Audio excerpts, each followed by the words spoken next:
Hey, so LinkedIn is a lot of fun. I hope that you're on it. I hope that you are posting consistently. I hope you're using Messenger to win new business. And it's easy to forget about yourself, right? It's easy to forget to go back to your website and update the copyright year, update your bio. And on LinkedIn, there are these things that I have to admit I neglected, ignored, but you shouldn't. And it's called LinkedIn Endorsements and Recommendations. So we go to linkedin.com and we go to anyone that we know that we're working with, right? Here's this guy Gary McKenzie. He's a really cool guy, and we go and there's like your title and your bio, but then what you do is you go down and there's these two sections that are really important, especially as far as your ranking and your keyword relevancy. There's skills and recommendations. And so I'm a podcaster. I hope that you are as well.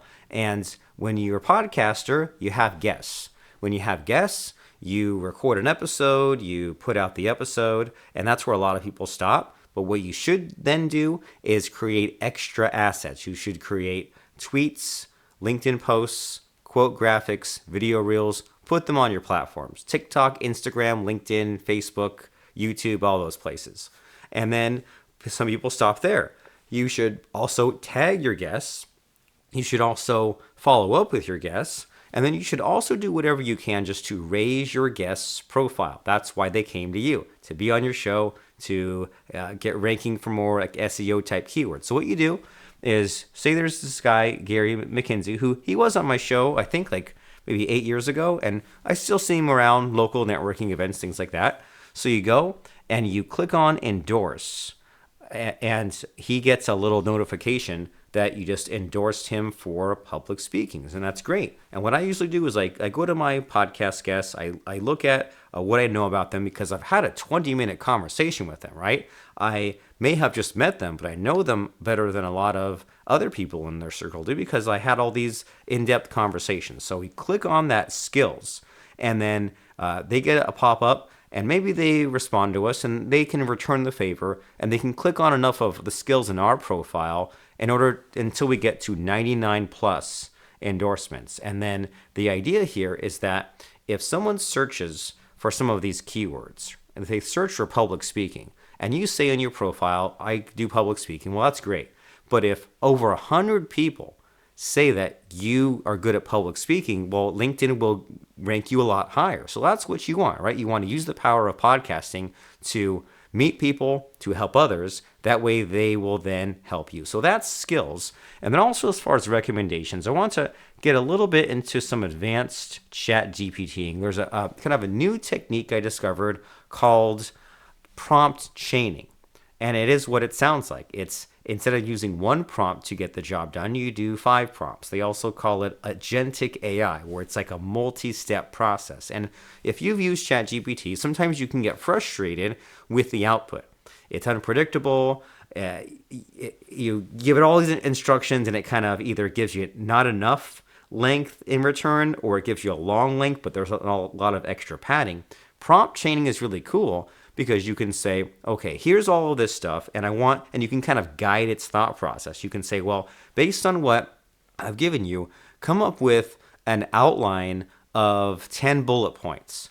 Come up with the introduction, the first section, the second section, the third section, and then in the next step, you say, then build up those sections. And somehow, for some reason, because you're kind of inching it along, you can get a more predictable result, which in my case is I like to have the longer amounts of text, but no space wasted. And so I use this Chrome plugin called ChatGPTQ. You go to Chrome, go to your extensions at the top, go to Manage Extensions, go to Chrome Web Store, and then you search ChatGPTQ. And it's this one. And we add it to Chrome. It's already on there. And what happens here is here is a document I have of one of my ChatGPT prompts, right? And it's to create a LinkedIn recommendation from a podcast transcript. I had them on my podcast.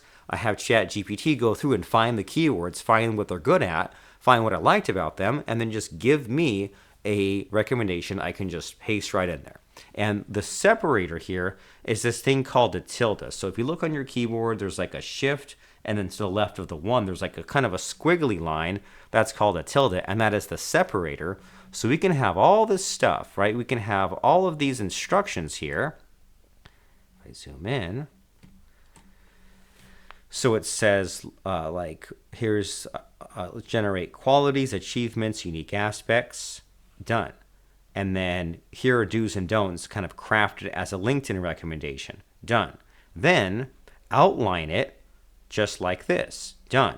Then using that outline, fill in the content, done. Then using that, trim it to fit into a smaller box. And I find this last step to be really important because many times I'll tell ChatGPT, make me a LinkedIn post, make me a YouTube description.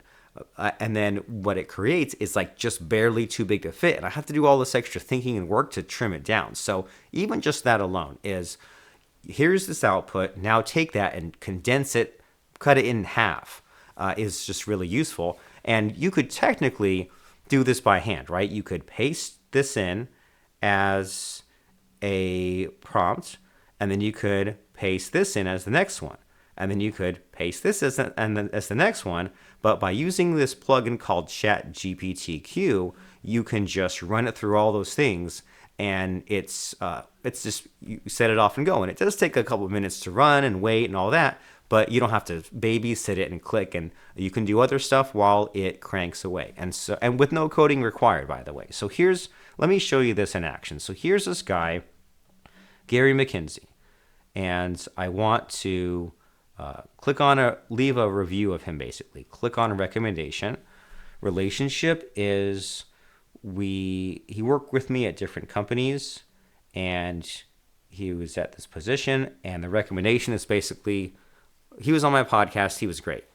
So what we do is we go to ChatGPT, and I'll go, and I have this whole folder of all of my podcast guests, and I thought that Gary McKenzie thought he was right around this.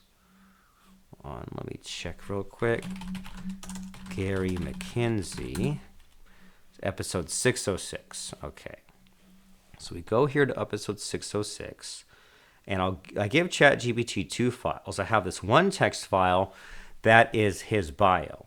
It's the bio he gave me at the podcast, and also I grabbed his LinkedIn bio. So a lot of background information. So we'll add that. And then we'll go over here to the transcripts. And then we go to 606. And then this is the full transcript of our conversation from like 5-6 years ago, where we just spoke about all kinds of different exciting things. So we drag that in. Okay. And then in my little document here, we say, read this text file after you have read it, reply with just okay. So,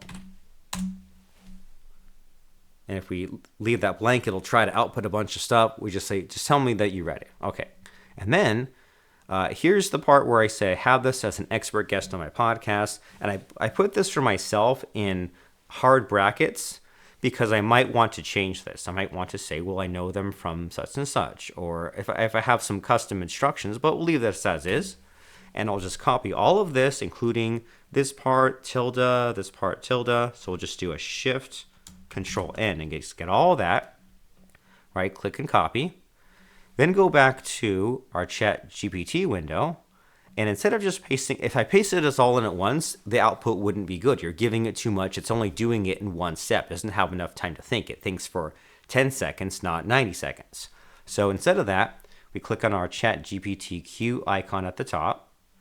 Click on, and by the way, I had to upgrade like $12 for the Pro version. Click Add Prompts in Bulk. Paste it in. And so it's going to do all this. And remember, the tilde is the separator between different prompts. So we'll click on Q prompts. And now we can get to other tasks and do other things. And this will just give it this first part, right? I want a LinkedIn recommendation. And at first I want you to brainstorm. And this is, I guess, if you think about it, the same way people write, isn't it? You figure out the brainstorming first, figure out the outline, and then you do your writing. So here it's kind of doing the brainstorming and figuring out, out of the mess of the podcast transcript, what's worth mentioning. And then now that we've brainstormed, then it says, well, here's the do's and don'ts of LinkedIn. And I asked ChatGPT for this do's and don'ts list. And so now it's aligning what that brainstorming was with the do's and don'ts. And then now it's actually figuring out, so at first it figured out the raw ideas, refined the ideas. Now it's figuring out kind of the order that the pieces will be in. So now we're saying like introduction, key strengths, supporting examples, unique value proposition, conclusion. And then now that we have the outline, then outline number 2, and then outline number 3, where we have kind of the order of things, now we'll give it the raw content, the output, knowing that it will probably too long because now we gave it so much information. Like, I mean, it has to fit it all in. So we do all that. But then now we say, well, it's too many words. Now I want you to just focus on the word count. And again, back to like how you and I write, right? It's overwhelming to do all these things at once, but you say, hey, do this, do this, do this. The last step is just kind of cutting the fat, cutting what doesn't work. And then you end up with a predictable result every time. Now we have this LinkedIn recommendation. I click the copy button. I go back to LinkedIn. I paste it in. It fits within the word count. It all works. I even told it in the prompt to give me plain text. That way there's no like asterisks to remove. There's no markdown as they call it. Click on send. And then this is something that you can make a habit of now that you saw how quick this was. And here's what happens is not only did he get a pop-up when I endorsed him for a skill, when I also did a recommendation, it sends this message in here. Robert sent you a recommendation. And so now it's kind of like a star rating versus actually writing a review. And so think about what your follow-up sequence with a podcast guest would be. It probably is a little overwhelming if you said like, hey, podcast is live. Here's some stuff to promote. I tagged you. Here's me clicking on your skill, the endorsement. Here's a recommendation. That's a lot.